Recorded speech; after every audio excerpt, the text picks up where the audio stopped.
In the early morning hours of November 29, 1988, the quiet of a Kansas City construction site was shattered by an event that would change the city's history forever. Firefighters responded to what seemed like a routine vehicle fire. They had no way of knowing what was waiting for them in the darkness. Within minutes of their arrival, the ground itself erupted. A massive explosion, followed by a second, even larger blast, tore through the site. 6 firefighters were killed instantly. It remains the deadliest single day for the department. I'm Sarah A. Morris, and this is the Footnote Files. The events of November 29, 1988, are etched into the memory of Kansas City, but the questions they left behind are still being debated decades later. The site was a highway construction zone near the 87th Street exit of Highway 71. It was a project that required massive amounts of industrial explosives for blasting through the limestone. Stored in 2 large trailers were over 50,000 pounds of ammonium nitrate fuel oil, a chemical cocktail that is stable under most conditions, but catastrophic when exposed to high heat and pressure. The fire that night started in a pickup truck parked dangerously close to those trailers. When the Pumper 30 and Pumper 41 crews arrived, they moved toward the flames, doing what they were trained to do. But in the confusion of the smoke and the pre-dawn darkness, the presence of the explosive trailers was a hidden detail that would prove fatal. The routine call became a nightmare in a single, thunderous moment. The first explosion occurred at 4:07 a.m. It was felt by residents 6 miles away, many of whom thought an earthquake had struck. Windows were blown out in nearby neighborhoods. The trailers were not properly marked to reflect the volume of explosives they held. In the chaos of the fire, the responders were operating without the full context of the danger. The force of the blast was so great it carved a crater 20 feet deep and 40 feet wide. The second trailer detonated 40 minutes later, as investigators were already on site. The shock waves were registered on seismographs across the region. The city woke up to a scene that looked more like a battlefield than a construction site. Debris was scattered across several acres. The investigation that followed would become one of the most complex and contested in Kansas City's history. It would take nearly a decade to bring anyone to trial. We must remember the names of those who stood their ground that night. Captain Gerald C. Halloran, 57, a 37-year veteran who was considering retirement at the end of 1988. Firefighter Luther Eugene Hurd, 31, a 10-year veteran who had volunteered to fill in at Station 30 that night. Firefighter Michael R. Oldham, 32, an 11-year veteran whose father had also been a firefighter. Captain James H. Kilvinton, Jr., 54, a 27-year veteran of the force. Firefighter Thomas Fry, 41, a 15-year veteran of the department.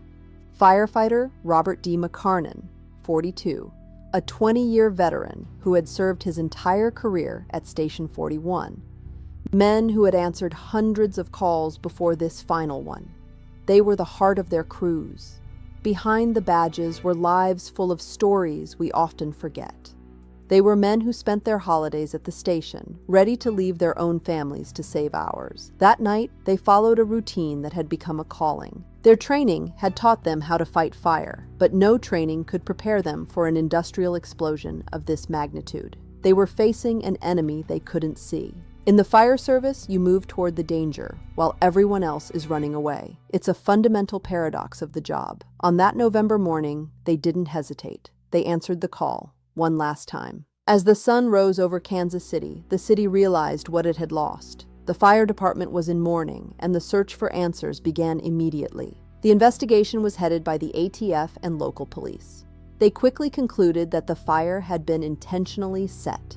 Arson was the primary theory, but who would target a construction site in the middle of the night? Investigators spent months sifting through the debris. They interviewed hundreds of people, looking for a motive. Was it insurance fraud, a labor dispute, or something more senseless? The trail went cold for years. Rewards were offered, but the lack of physical evidence made the case difficult to solve. Then, in 1996, nearly a decade after the explosion, a break finally came through witness testimony. 5 individuals from the Marlboro neighborhood were arrested. They would eventually be convicted of arson and murder, receiving life sentences in federal court. The conviction of the Marlboro Five was hailed as a success by the prosecution, but it was far from the end of the story. From the beginning, questions were raised about the evidence used to put them away. There was no physical evidence linking the men to the scene. No fingerprints, no DNA, no forensic trail. The entire case rested on the testimony of witnesses who were often in legal trouble themselves. Some witnesses later admitted they had been pressured by investigators. Others recanted their statements entirely, claiming they had lied for a share of the reward money or for reduced sentences in their own cases.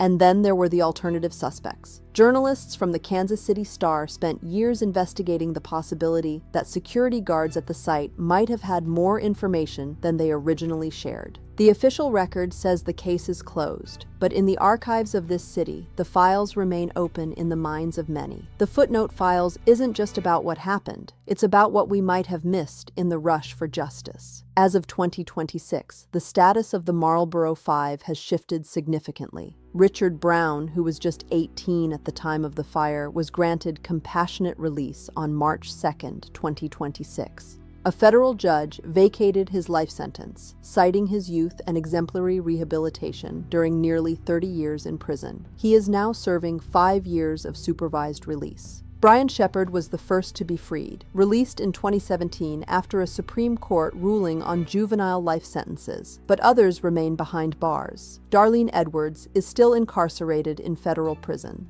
Her 2020 request for compassionate release due to health issues was denied. Frank Shepard, now in his early 70s, also remains in prison, still vocal about his innocence. Earl Skip Shepard never saw the case reviewed. He died in federal prison in 2009. The legal battle may be evolving, but for some, the time for justice or resolution has already run out. Every year on November 29th, the department holds a memorial. They read the names, they ring the bell. It's a way of ensuring that the sacrifice of those 6 men is never forgotten.